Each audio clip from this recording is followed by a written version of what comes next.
Hi everyone, this is robin और मैं आप सभी को वेलकम करता हूँ हमारे इस बहुत ही इंपॉर्टेंट वीडियो के अंदर। देखो, थंबनेल में आपने देखा होगा कि हम यहाँ पर बात करेंगे कि इंडिया में जो गन्स रखने के राइट्स हैं उसके लिए क्या क्या क्राइटेरियाज़ होते हैं और आखिरकार ये जो बातें हैं वो हमें क्यों जाननी ज़रूरी है और हाल फिलहाल में हमें क्या न्यूज़ ऐसी समझ में आई जो कि हमारे सामने एक चर्चा का विषय बनी हुई थी। तो देखो, हमने देखा था, अगर मैं बात करूं आपसे यूनाइटेड स्टेट्स ऑफ अमेरिका की, यूनाइटेड स्टेट्स ऑफ अमेरिका के अंदर आपने एक चीज़ बहुत ज़्यादा अच्छे तरीके से ऑब्जर्व करी होगी, जहां पर एक स्कूल के अंदर आपकी मास शूटिंग हुई थी। इस मास शूटिंग के अंदर बच्चों के साथ साथ टोटल अगर आप लोगों का आंकड़ा देखेंगे तो 30 लोग यहाँ पर मारे गए। इसके बाद जब हम इस प्रकार की किसी भी इनिशिएशन को देखते हैं, जब हम इस प्रकार की किसी भी घटना को देखते हैं, तो दुनिया भर में इसको लेकर चर्चाएं होती हैं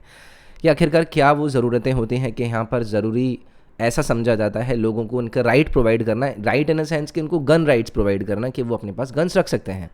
जिसको लेकर हमने यूएसए के अंदर भी इसके ऊपर चर्चा देखी। अगर आप 2022 का पूरा साल उठाकर देखोगे तो 23 ऐसे इंस्टांसेस आपको नज़र आएंगे जहाँ पर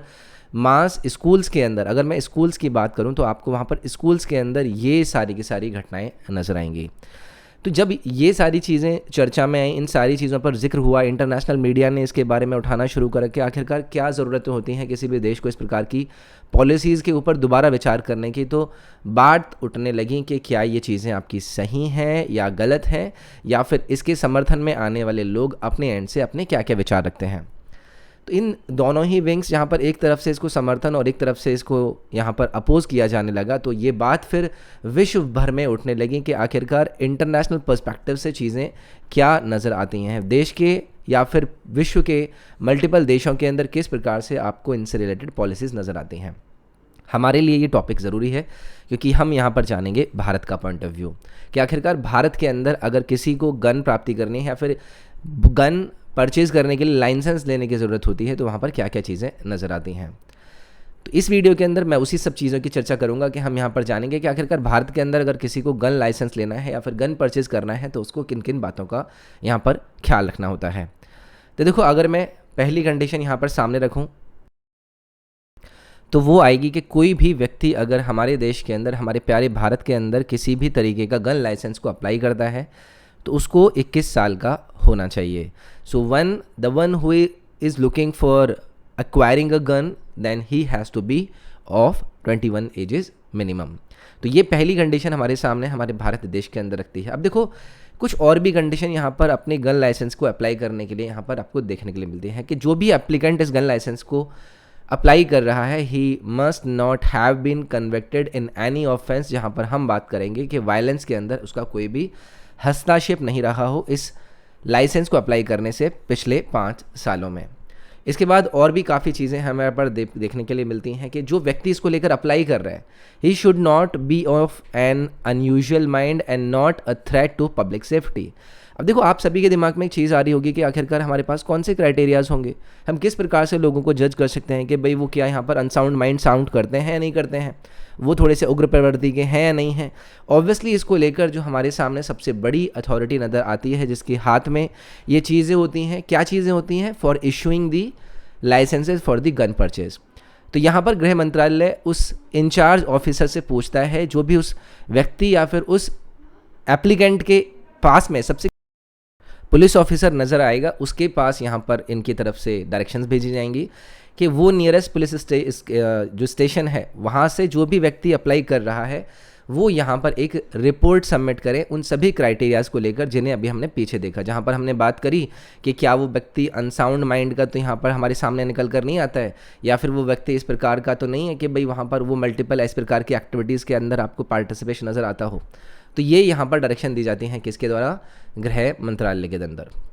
देखो, 2019 के अंदर एक आपके सामने एक फायर आर्म्स एक्ट आया था जिसके अंदर उससे पहले 3 आर्म्स को रखने की इजाज़त हुआ करती थी, लेकिन अभी हमारे देश के अंदर कोई भी व्यक्ति, कोई भी एप्लीकेंट अगर इस प्रकार के लाइसेंस को प्राप्त करना चाहता है तो उसके पास सिर्फ 2 ही ऐसे आर्म्स रखने का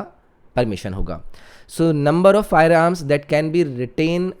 हैज़ बीन रिड्यूस्ड टू 2, जहाँ पर पहले इससे पहले आपका 3 यहाँ पर इजाज़त थी जो कि आपका अमेंडमेंट एक्ट 2019 यहाँ पर लेकर आता है।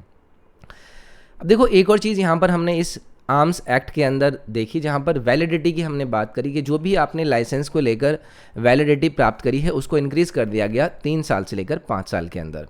तो ये कुछ क्राइटेरियाज थे जो कि हमने अपने भारत देश के अंदर आने वाली मल्टीपल पॉलिसीज़ के अंदर जाने कि किस प्रकार से कोई व्यक्ति अप्लाई कर सकता है ऐसे लाइसेंस के लिए। इसके अलावा देखो, ये जो हमने अभी आर्म्स एक्ट देखा, इसके अंदर और भी आपको बहुत सारे प्रोविजंस नजर आएंगे। इन प्रोविजंस के अंदर ये कहा गया कि अगर कोई भी व्यक्ति इलीगल रूप से अपने पास कोई भी इस प्रकार का वेपन या फिर आर्म रखता हुआ पाता है तो उसको लेकर वहाँ पर 3 साल तक की जेल में सज़ा सुनाई जा सकती है। ना ही सिर्फ इलीगल वेपन कैरी करने के लिए, इवन यहाँ पर बात करी गई कि कोई भी अगर आप आर्म्स यहाँ पर परचेस कर रहे हो तो उस आर्म के ऊपर, उस पिस्टल या फिर जो भी आपने वहाँ पर हथियार खरीदा है उसके ऊपर मैन्युफैक्चरर का नाम और इंपॉर्टेंट नंबर्स जैसे कि उनका मैन्युफैक्चरिंग सीरियल नंबर, ये भी वहाँ पर आपको देखने के लिए मिलते हैं। और अगर ये सारी चीज़ें आपको वहाँ पर नहीं मिलती हैं, अगर कोई भी ऐसा व्यक्ति इन सारी चीज़ों को फॉलो नहीं करता है तो वहाँ पर उनको सज़ा का प्रावधान भी दिया गया है। इवन फॉर दी मैन्युफैक्चर, अगर कोई भी इस प्रकार का मैन्युफैक्चरर गलती से भी इलीगली वेपन्स को क्या करता है, मैन्युफैक्चरिंग करता है, तो ऐसी कंडीशन में भी उसको इम्प्रिजेंट यानी कि 7 साल तक के जेल के अंदर रहने के प्रावधान, इवन इसको भी बढ़ाया जा सकता है अंडर मैनी सर्कमस्टांसेस। तो ये एक वीडियो थी जो कि हाल फिलहाल में चर्चा में रहे, हमारे सामने अमेरिका के अंदर हुए उन सभी इंसिडेंट्स को जानते हुए मैंने बात करी कि भारत के अंदर किस प्रकार के आपको प्रावधान देखने के लिए मिलते हैं, प्रोविजंस देखने के लिए मिलते हैं और किस प्रकार के एक्ट अभी तक हमारे देश के अंदर नज़र आए हैं। तो आई होप आपको ये वीडियो पसंद आई होगी। इसके अलावा देखो, मैं आपके इस यूट्यूब चैनल पर जीके और जीएस से अलावा और भी काफ़ी सारे सब्जेक्ट्स पढ़ाता हूँ। ये कुछ मेरी बुक्स हैं जिसमें कि हिस्ट्री, आपका पॉलिटी, इवन ज्योग्राफी जैसे जो एमसीक्यूज़ की बुक्स हैं बहुत ही रीज़नेबल प्राइस पर आपको अवेलेबल हैं। आप डिस्क्रिप्शन में जाकर उनके लिंक्स को अवेल करके इन बुक्स को परचेज़ कर सकते हैं। तो चलिए फिर, आई होप आपको ये वीडियो पसंद आई होगी। अगर आपको कोई भी पर्सनल मुझसे क्वेरी रहती है तो आप मुझे इंस्टाग्राम के इस यूज़र नेम पर जाकर मैसेज कर सकते हैं। चैनल को सब्सक्राइब करना ना भूलिए। वीडियो अगर पसंद आती है इसको आप शेयर भी कर सकते हैं। सब्सक्राइब कीजिएगा सो दैट के मल्टीपल इस प्रकार की वीडियोज़ की आपको जो नोटिफिकेशंस है वो मिलते रहें। मिलते हैं आपसे नेक्स्ट वीडियो के अंदर। अपना ख्याल रखिए। Thank you.